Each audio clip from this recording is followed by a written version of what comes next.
बड़का समाचार के बाद अब बिरा हो गए खबर छत्तीसा के।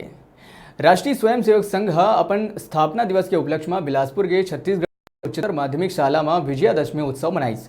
यह अवसर में संघ के स्वयंसेवक मन शाला प्रांगण में पथ संचलन के संगे संग विभिन्न योग मुद्रा, दंड प्रहार, पद विन्यास और घोष वादन करी, जेला देखे बर बिलासपुर शहर के गणमान्य नागरिक मन बड़े संख्या में उपस्थित रहें।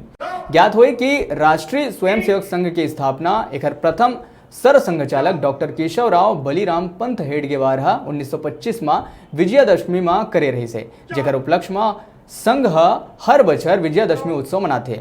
विजयादशमी उत्सव के मुख्य वक्ता नेत्र रोग विशेषज्ञ और सक्षम के अखिल भारतीय संगठन मंत्री सुकुमार वक्तव्य देते हुए कहिस कि देश के उपासना ही श्रेष्ठ कर्म है, जेला देश के प्रत्येक नागरिक ला पूरा तन मन से करना चाहिए।